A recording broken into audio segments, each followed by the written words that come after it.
Donald Trump ने एक और नई बड़ी अनाउंसमेंट की है, गोल्ड कार्ड वीज़ा। एक और वीज़ा कैटेगरी इंट्रोड्यूस की गई है। तो जानिए ये वीज़ा कैटेगरी है क्या, इस फिर गोल्ड कार्ड वीज़ा है क्या।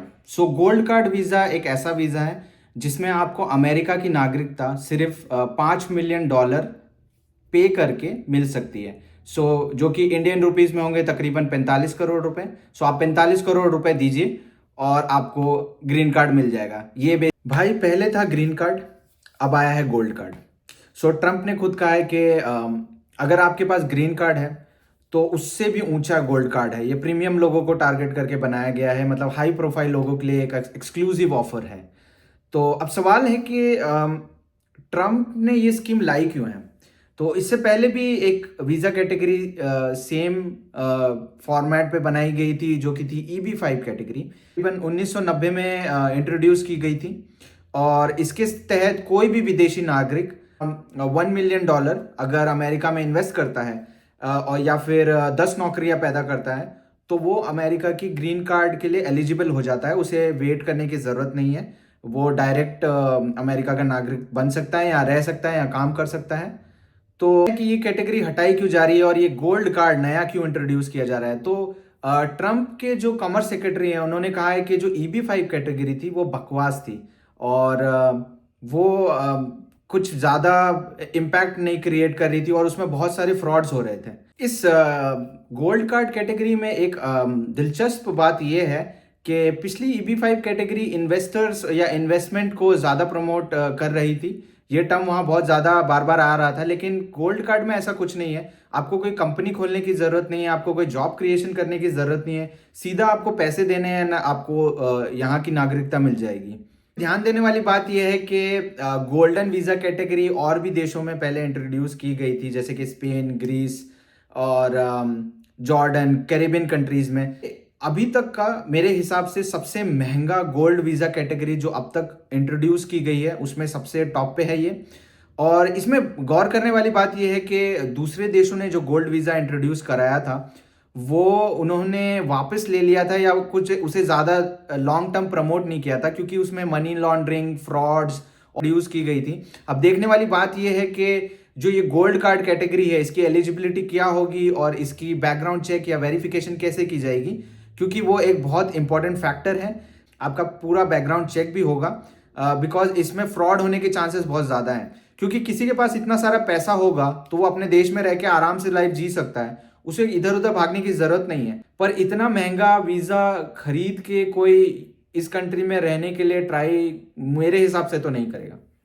गोल्ड कार्ड के रिगार्डिंग जब पूछा गया था कि ये कब इम्प्लीमेंट हो सकता है, तो लुत्निक ने ये कहा था कि ये तकरीबन 2 वीक में इम्प्लीमेंट किया जाएगा। तो देखने वाली बात होगी कि जब ये इम्प्लीमेंट होता है तो कितने लोग इस वीज़ा कैटेगरी के लिए अप्लाई करते हैं। आप सोच रहे होंगे कि इसमें फ़ायदा क्या है। तो पहला फ़ायदा ये है कि आपको अमेरिका में रहने को मिलेगा, आपको काम करने की फ्रीडम मिलेगी। दूसरा, अमेरिकी नागरिकता का आपका रास्ता खुल जाएगा। हालांकि ट्रंप ने ये साफ नहीं किया है कि गोल्ड वीज़ा वालों को नागरिकता के लिए कितना इंतज़ार करना पड़ेगा। तो ये बात अभी तक साफ नहीं है। फ़ायदे के साथ इसके नुकसान भी गिन लीजिए। फ़ायदा ये है कि आप यहाँ रह सकते हैं, आपको यहाँ पे काम करने को मिलेगा, आपको नागरिकता मिल जाएगी और बस पैसे देना है एंड देन आपका सारा प्रोसेस स्टार्ट हो जाएगा। पर इसका एक नुकसान ये है कि आप दुनिया के किसी भी कोने में रहेंगे, आपने अगर ये नागरिकता ले ली है तो आपको अमेरिका का टैक्स भरना पड़ेगा। तो ये जो टैक्स का एंगल है ये एक कैच है, मतलब आपको अमेरिकन टैक्स ज़रूर भरना पड़ेगा। तो आपको अगर नागरिक बनना है तो टैक्स भी पे करना। ट्रंप से ये पूछा गया था कि आपका टारगेट प्लान क्या है, कि आप कितना पैसा इससे जनरेट करने की कोशिश करने वाले हैं। तो उनका टारगेट ये है कि वो तकरीबन 10 मिलियन ऐसे कार्ड बेचना चाहते हैं, जिससे वो टोटल $50 ट्रिलियन जमा करना चाहते हैं। एक्चुअली इस वक्त अमेरिका का डेफिसिट तकरीबन 35 ट्रिलियन है डेप्ट में। अगर वो इतना पैसा इकट्ठा कर पाते हैं तो ये एक बहुत बड़ी विन होगी अमेरिकन इकोनॉमी के लिए।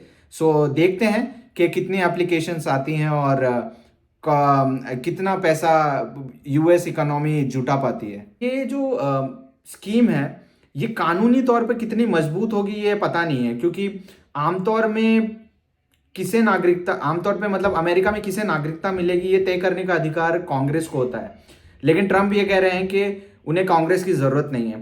तो देखने वाली बात होगी कि ये कानून कैसे लागू किया जाएगा। जो एग्जिस्टिंग EB-5 कैटेगरी है उसमें तकरीबन 8,000 लोग सालाना अप्लाई करते हैं और उस फैसिलिटी को इस्तेमाल करते हैं। अगर हम उस नंबर को ध्यान में रखें और ये अज्यूम करें कि गोल्ड कार्ड कैटेगरी में भी 8,000 लोग अप्लाई करेंगे तो ये तकरीबन $40 बिलियन एनुअली होता है, जो कि छोटी रकम नहीं है। अगर वो उतना भी जुटा पाते हैं तो ये भी एक बहुत बड़ी जीत होगी और ये डिसीजन काफ़ी हेल्प कर सकता है अमेरिकन इकोनॉमी को। दोस्तों सवाल ये है कि क्या ये वीज़ा अमीरों के लिए एक फास्ट ट्रैक नागरिकता का सिस्टम बनेगा, जबकि आम लोगों को यहाँ पे सालों इंतज़ार करना पड़ता है।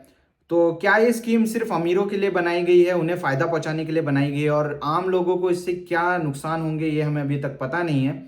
तो पता नहीं इसका क्या फ़ायदा होने वाला है, और मुझे ऐसा लगता है इससे अमेरिका में आर्थिक असमानता और बढ़ जाएगी। और ये मेरा मानना है। आपको क्या लगता है आप कमेंट में बताइए। तो और भी ऐसी मज़ेदार अपडेट्स जानने के लिए हमारे चैनल को सब्सक्राइब करें। मिलते हैं अगले वीडियो में। बाय।